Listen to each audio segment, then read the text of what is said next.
Hi viewers, ഞങ്ങളുടെ Malaysia Singapore ട്രിപ്പിൻ്റെ 4ാമത്തെ പാർട്ടിലേക്ക് സ്വാഗതം. അപ്പോൾ കഴിഞ്ഞ 3 എപ്പിസോഡുകളിലും സിംഗപ്പൂർ വിശേഷങ്ങളായിരുന്നു. ഇപ്പോൾ ഞങ്ങൾ മലേഷ്യയിലെത്തി. അപ്പോൾ പുത്രജയ വഴിയാണ് ഞങ്ങൾ ഹോട്ടലിലേക്ക് പോയത്. സോ അവിടുത്തെ കാഴ്ചകളൊക്കെ കണ്ട് ഹോട്ടലിൽ വന്ന് ഞങ്ങൾ വൈകുന്നേരം പുറത്തേക്ക് നടക്കാനായിട്ട് ഇറങ്ങി. അപ്പോൾ നല്ല മഴയുണ്ടായിരുന്നു. ഹോട്ടലിൽ നിന്ന് തന്നെ നമുക്ക് KL ടവറും ട്വിൻ ടവറും എല്ലാം കാണാൻ പറ്റുമായിരുന്നു. അങ്ങനെ പിറ്റേ ദിവസം രാവിലെ ബ്രേക്ക്ഫാസ്റ്റ് എല്ലാം കഴിഞ്ഞ് ഞങ്ങൾ ബാറ്റു കേവ്സ് കാണാനായിട്ട് പോയി കേട്ടോ. അപ്പോൾ ജെൻഡിങ് ടൂറാണ് ഇന്ന് മെയിനായിട്ട്. അപ്പോൾ പോകുന്ന വഴിക്കാണ് ബാറ്റു കേവ്സ്. ഒരു 1 ഹവറോളം നമ്മളവിടെ സ്പെൻഡ് ചെയ്തു. ബാറ്റു കേവ്സ് ഒത്തിരി ഫേമസ് ആണ്, എല്ലാവർക്കും അറിയാം. നമുക്ക് വരണം എന്ന് ഒത്തിരി നാളത്തെ മോഹമായിരുന്നു, അത് സാധിച്ചു. അപ്പോൾ ഒത്തിരി സ്റ്റെപ്സ് കയറിയാണ് ഇത് മുകളിലെത്തേണ്ടത്. അപ്പോൾ അവിടെ നിന്ന് താഴോട്ടുള്ള കാഴ്ചയൊക്കെ വളരെ മനോഹരമായിട്ടുള്ള കാഴ്ചയാണ്. അപ്പോൾ ഇതിങ്ങനെ മലേഷ്യയിലുള്ള മുരുകൻ ടെമ്പിളാണ്. വളരെ ഫേമസ് ആയിട്ടുള്ള മുരുകൻ ഭഗവാൻ ടെമ്പിളാണ്. വലിയ സ്റ്റാച്യു ഒക്കെയാണ് അതിൻ്റെ എൻട്രൻസിലുള്ളത്. അതിങ്ങനെ അങ്ങനെ ബാറ്റു കേവ്സിൽ നിന്ന് ഞങ്ങൾ ജെൻഡിങ് ഐലൻഡിലേക്ക് വന്നു. ജെൻഡിങ് ഹൈലാൻഡ്സ് എന്നാണ് പറയുന്നത്. അപ്പോൾ അവിടേക്ക് നമുക്ക് കേബിൾ കാർ വഴിയാണ് പോകേണ്ടത്. അപ്പോൾ അതൊക്കെ നേരത്തെ തന്നെ ടൂർലെക്സ് ഹോളിഡേയ്സ് നമുക്ക് വേണ്ടിയെല്ലാം അറേഞ്ച് ചെയ്ത് വെച്ചിരുന്നു. അങ്ങോട്ടും ഇങ്ങോട്ടും ഒക്കെയുള്ള കേബിൾ കാർ ടിക്കറ്റ് ഒക്കെ അറേഞ്ച് ചെയ്തിരുന്നു. അപ്പോൾ മുന്നേ നമ്മൾ സിംഗപ്പൂരിലും ഇതുപോലെ തന്നെ കേബിൾ കാറിൽ യാത്ര ചെയ്തിരുന്നു. അപ്പോൾ ഇവിടെ ഇതിപ്പോൾ കാസിനോയും അതുപോലെ ഒരുപാട് ഗെയിംസും ഒക്കെ നടക്കുന്ന ഒരു സ്ഥലമാണ് ജെൻഡിങ് ഹൈലാൻഡ്സ്. അപ്പോൾ അവിടെ നമുക്ക് കാശൊക്കെ ഇട്ട് നമുക്ക് പാസ്സൊക്കെ മേടിച്ച് ഗെയിംസിൽ പങ്കെടുക്കാം.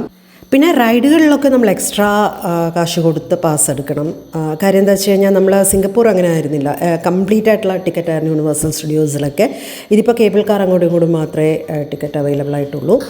അങ്ങനെ അവിടുത്തെ കാഴ്ചകളും ഒക്കെ കണ്ട് ഞങ്ങൾ തിരിച്ച് കേബിൾ കാറിൽ തന്നെ തിരിച്ച് ഞങ്ങൾ എത്തി. അപ്പോൾ രാത്രിയോടുകൂടെ തിരിച്ച് ഹോട്ടൽ റൂമിലെത്തി ഞങ്ങൾ.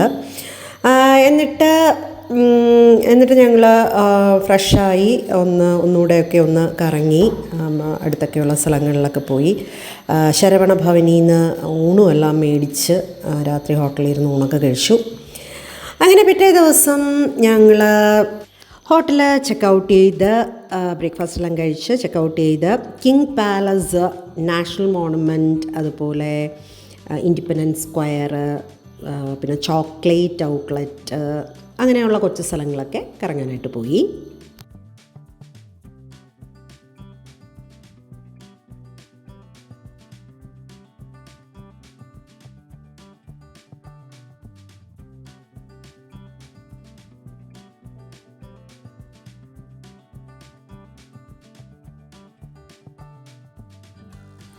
പിന്നെ ഞങ്ങൾ KL ടവർ എല്ലാം വന്നത് കേട്ടോ. KL ടവർ അടിപൊളി എക്സ്പീരിയൻസ് ആയിരുന്നു.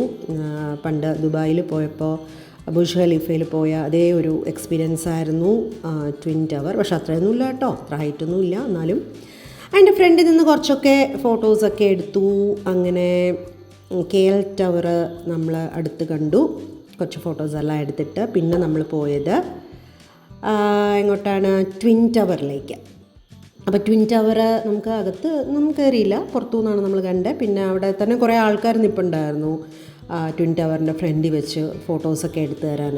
അപ്പം നമ്മളെടുത്താൽ ചിലപ്പോൾ ഇത്രയും ശരിയാവത്തില്ല. അപ്പോൾ അതൊക്കെ ഇങ്ങനെ എടുത്തു തന്നു. എന്നിട്ട് നമ്മൾ പിന്നെ ചോക്ലേറ്റ് ഔട്ട്ലെറ്റിൽ പോയി കുറച്ച് ചോക്ലേറ്റ്സൊക്കെ പർച്ചേസ് ചെയ്തു.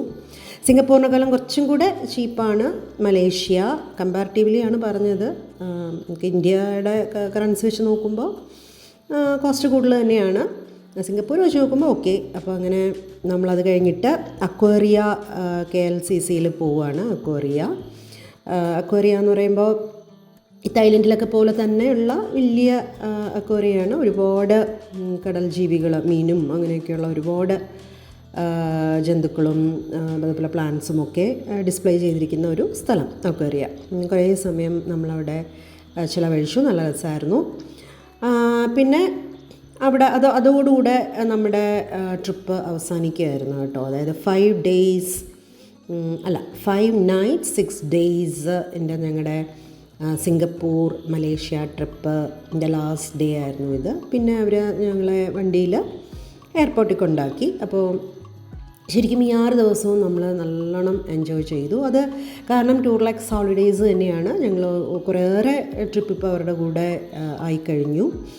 ഇൻ്റർനാഷണൽ ട്രിപ്സ് എല്ലാം തന്നെ ആദ്യത്തെ തായ്ലൻഡ് ട്രിപ്പ് ഒഴികെ ബാക്കി എല്ലാം തന്നെ ടൂർ ലക്സ് ഹോളിഡേയ്സിൻ്റെ കൂടെ തന്നെയാണ് നമ്മൾ ചെയ്തത്. അപ്പോൾ കസ്റ്റമൈസ്ഡ് ഇൻഡിവിജ്വൽ ഫാമിലി ട്രിപ്പ് ഒക്കെ പോകാനായിട്ട് വളരെ ഹെൽപ്ഫുള്ളായിട്ടുള്ളൊരു ട്രാവൽ ഏജൻസിയാണ് ടൂർ ലക്സ്. ബഡ്ജറ്റ് ഏജൻസിയാണ് ടൂർ ലക്സ് ഹോളിഡേയ്സ്. അപ്പോൾ അങ്ങനെ ഞങ്ങളുടെ ട്രിപ്പ് അവസാനിക്കുകയാണ്. സോ എല്ലാവർക്കും ഇഷ്ടപ്പെട്ടു എന്ന് വിചാരിക്കുകയാണ്. അപ്പോൾ അടുത്ത വ്ളോഗുമായിട്ട് കാണാം. അതുവരെ ഗുഡ് ബൈ.